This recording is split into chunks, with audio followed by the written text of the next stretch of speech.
Hello guys, if you have a Canon R6 Mark II and if thinking to upgrade for the new Canon R5 Mark II, which is already in the market, I will help you to decide if it's worth to upgrade the Canon R5 Mark II from your Canon R6 Mark II. Or if you don't have the Canon R6 Mark II and if you're thinking to buy, it's either the R5 or the R6 Mark II or the R5 Mark II, this vlog is for you guys.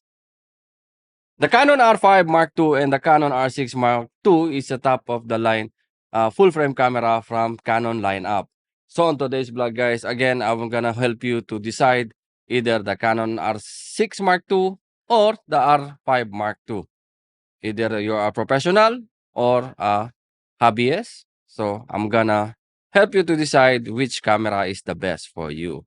So guys, without further ado, but again, before anything else, if you're new to my channel, please consider to subscribe and hit the notification bell so at least you'll be updated for all the videos that I will upload regarding photo, video, and tutorial. So let's start now guys.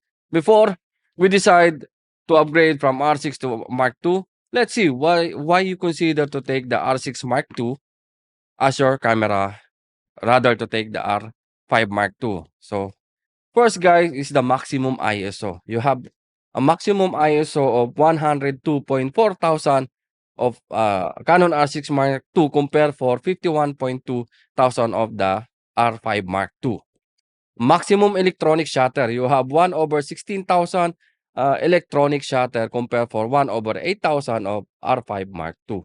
And the continuous shooting burst mode, guys, of the R6 Mark II is already 40 frames per second, while 30 frames per second for the R5 Mark II.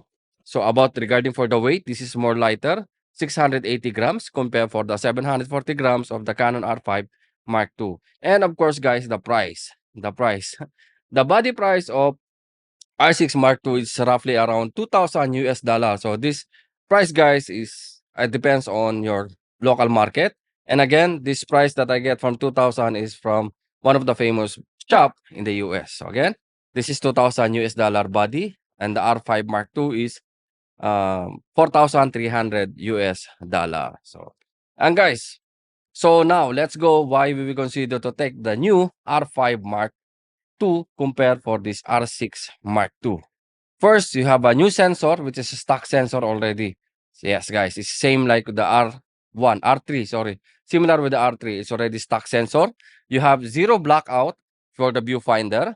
Eye control 8 AF or eye control autofocus, which only you can get from the Canon R3. Now also already in the Canon R5 Mark II. Sensor resolution is more higher. It's 45 megapixel compared for the R6 Mark II, which is 24 megapixel.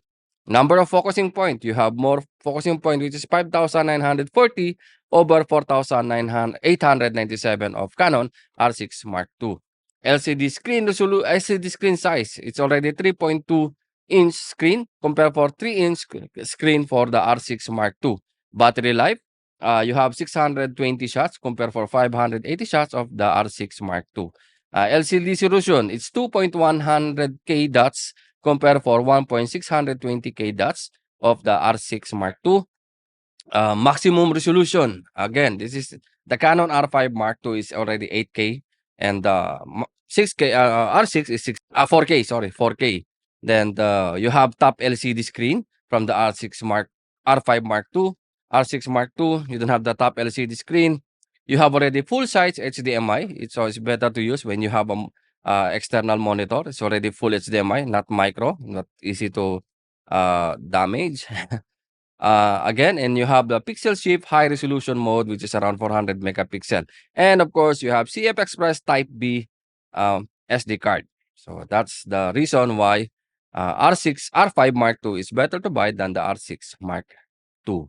So again, guys, they have a common or they have a similarity. They have both similarity.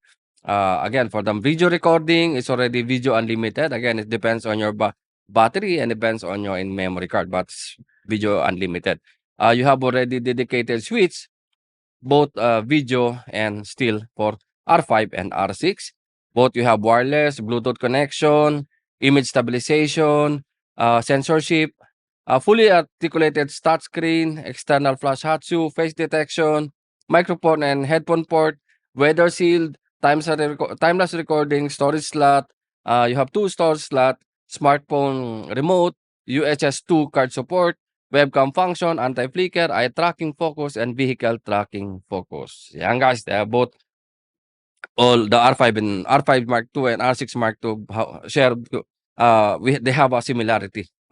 Again, the R5 Mark II and the R6 Mark II, they both have a same specs on this what I mentioned about the similarity. And regarding also for the pop-up flash, both camera there's no pop-up flash guys. So I did think you need a pop-up flash for the camera now, which is full frame. So you need external. So guys, I think if you want a more high resolution, like I have 45 megapixel for both photo and you need the 8K resolution for video, then go with the R5 Mark II. It's a good investment. It's very useful for professional photographers. But I think if you are more into like just a vlog or more in video, then I will go with R6 Mark II. 4K, it's still the best for the R6 Mark II. Again, you have only 24 megapixel. It's more than enough. You have a good ISO on the RS6 Mark II, and you have a good burst mode. But again, if you are more in photos, fashion photographer, more details for your photos, then go with the R5 Mark II, which is already 45 megapixel, new sensor chip, new stock sensor, and you have the AF focus. So sports also is very good. 30 frames is more than enough, guys, for sports photography. So, and guys, again, if you are more in for photos, then I will go with the R5 Mark II. But if you are more in video side, which is you don't care for the 8K, 4K is more than enough, then go with the R6 Mark II. It's a best camera for professional and also for hobbyists. Yan guys, content creator, vloggers. I mean guys, R6 Mark II is a good camera in 2024 if you want Canon. So yun guys, I think that's it for today's vlog guys. Again, if you want to check the price and availability of the Canon R6 Mark II is available body and with the lens. It's available here in AB World. Regarding for the R5 Mark II, it's already in pre-order to our website. Again, just check our website www.abworld.com. Yon, hanggang dito na lang guys. Thank you and mabuhay.